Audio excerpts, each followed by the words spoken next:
Hey guys, it's Jill here. I'm gonna try and answer some questions that people posted in the group. I may not get to them all. I gotta play tennis soon. I'm not sure why every time I come on to do this and speak, I need to, I start choking. Get some water. I think it's allergies. My eyes are really red and puffy and watery too, so don't mind all that. So let's see. We had a few questions here in the group. I'm just going to look. Keep calm. Keep calm with difficult or rude people, please. Well, that comes with time. Keeping calm with rude or difficult people. That comes with the knowing that I've been talking about here, teaching, or whatever you want to call it. That comes with the understanding about how life works, which is, shall we all say it together? Only one way. It works from the inside out. It works that it's our experience of life and our feelings are caused only from our own thought in the moment and not from people or situations. So when we know that our experience, where our experience of life comes from and where our feelings come from, we also can know that that's where other people's come from as well. So when someone's being rude, well, first of all, rude is just a label we've made up because it's very subjective. Like, I don't even know what rude means. People could say what someone else might consider the rudest thing to me, and it would go over my head. Whoosh, I wouldn't even know. I wouldn't even know it because I don't care what people say. I never have, even before I knew anything about this stuff. So there's that. But on the other hand, if somebody is, let's say, really rude or difficult, and again, those are all subjective. If somebody is those things, or you believe they are, people don't just go around being jerks, as I like to call them, for no reason at all. It's because they're living in the experience of their thinking or their thought in the moment. They don't know it, but we can know it, right? And so we can be like, whoa, if that guy or that girl or whoever said that thing, imagine what it's like living in their head, right? Because people don't say or do jerky things unless they've got some really jerky thinking going on in their mind. And they probably don't realize it, and most of us don't. So that alone, that knowing, when we see it for ourselves first, we can then see it in other people as well. And so there's nothing to deal with then, because in fact, we'll naturally be like, have more compassion for them, just because it's like, poor thing, that you're dealing with all these horrible thoughts in your head, that you have to act this way. And not to say that you'll say this to them, but it gives us the opportunity of being less anxious around them, because there's nothing, we understand. That's all. So this understanding, what's the word? It branches out to other people. First, find it for yourself. Look at yourself and learn it for yourself and see that, yes, the world really works this way, the way I've been saying, inside out, that it's thought in the moment that creates our experience for us, see it for ourselves, and then see it for the rest of the world. When you know it for yourself, you'll see that you'll just naturally be able to deal with other people better, because you'll understand them better. You'll understand why they do what they do. That was Teresa's question. It wasn't really a question, but Ella, dealing with panic and anxiety when you're caring for small children. We're not really talking about dealing with stuff here, so I can't answer the question. There's no how to deal with stuff. It's just comes back to the understanding. Is also, I'm going to kind of gloss over that one for now. Buh, buh, buh. Alice. Have a couple of things I'm thinking about from outside in. First one, I work in an office that has a few male chauvinists. How can I not let their attitudes get into my head, as it makes me anxious and annoys me so much? It does? That doesn't sound right. How can it make you anxious? Other people and situations aren't what cause us to feel a certain way. So it's the same answer I just gave to Teresa. Look at there's two things there. Yourself, they can't make you feel that way, so there's that. And then also have the compassion for them, that if they're male chauvinist, as you call them, that's your label for them, that's your subjective opinion. But why are they like that? They must have a lot of they must have been brought up in a weird way to be that way these days. But the more important thing is that they're not making you feel anything. Sorry, that's not how the world works. So you can look at how it is that you're confused about that. Why is it that you think the world works that way if you know it doesn't? And keep gaining more evidence in your life on other smaller things that don't bother you as much of how the world really works, because you got a little blind spot there. Stephen, I feel like I have a good understanding of the principles, but when things on the outside world, like my finances, job, relationships, etc., are going well, I do feel better, and I know it's because of my thinking.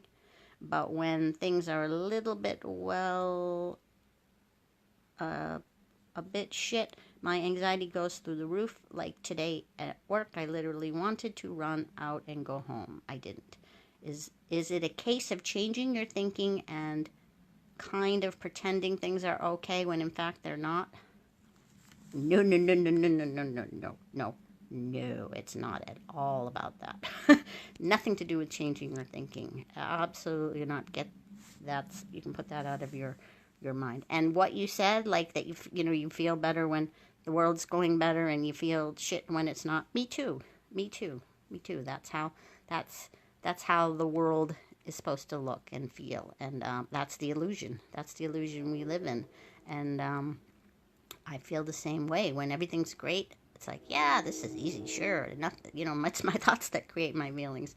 But when somebody around me is doing something that I don't like, I say, how come, it sure feels like that person's making me feel a certain way. I mean, me too. I'm not gonna lie and say that I can tell that it's my thought in the moment. I can't tell that at the time. I mean, it feels like these people are doing things that are making me whatever. And it's on me. It's on me when that happens, because it can't work that way. It can't. I know it can't. So I have to step back when I feel that way. When it feels like the outside world and stuff is making me feel a certain way, I have to step back, because I know that's not how things work. And so I do. And that's it. That's all I can do is step back and be like, well, it sure feels like it's these people, but I know that it's not. So let me step back and see what happens. And, sometimes later I see it differently. Sometimes I don't. But I can't blame them, because that would be ridiculous, since I know the world doesn't work that way.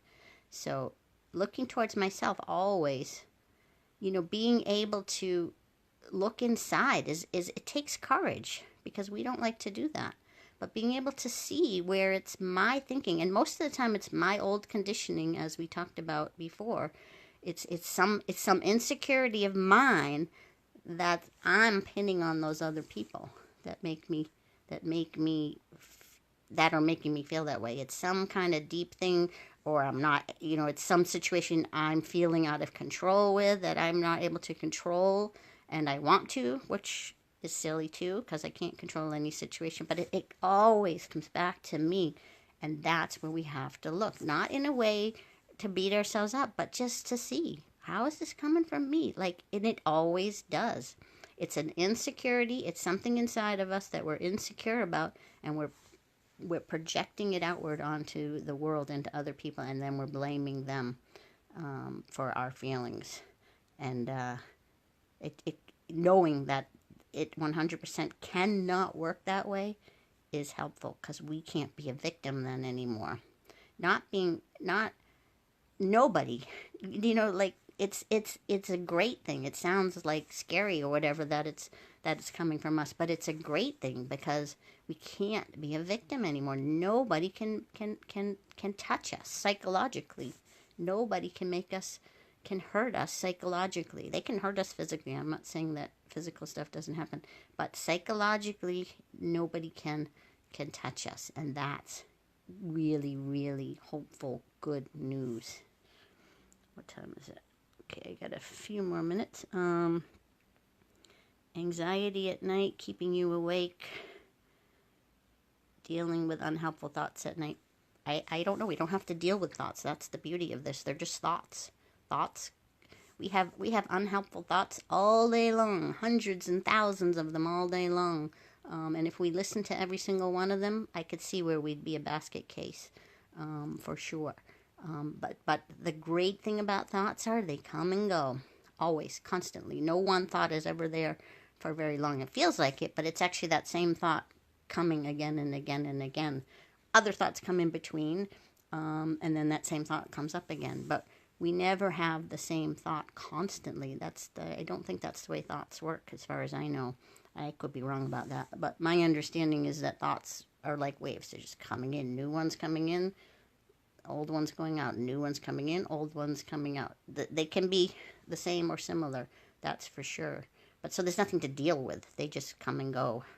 They always do. They always will. And knowing that, too. See, it comes back to knowing. It's always about knowing. Knowing where our thoughts, knowing what thoughts are that they come and go. Knowing that's the key. There's nothing to deal with, because those thoughts will go on their own, as they always do. Jolene, children's bedtime. My son, you're exhausted. I'm trying to just get the gist of it. Exhausted at night. Can we look at it differently, or anything you can say on this looking like a real problem? I'd have to think about that one a little more. Maybe I can write something about it tomorrow. Because that's still just, that's a whole outside-in problem. But there may be something that comes to me. Joanne, I want to learn how to stay in the situation when panicking, because I give in so easily and run to my safe place, or avoidance is happening. I don't know. I can't really help with that either. It's not really a question. I can't give any. I don't know any how to. See, that's where our own wisdom comes in for these situations. And your running away could be your wisdom. That's keeping you safe. Our bodies and minds always are trying to keep us safe. So, I don't know that it's bad that you run away. I don't know. I don't know your situation. But you're staying safe. If you're staying safe by running away and it's making you feel better, then you're listening to your wisdom. And your wisdom knows what to do much more than I know what to do, because everybody's different, and what I might do in a similar situation is not going to be the same for you. And every situation is different.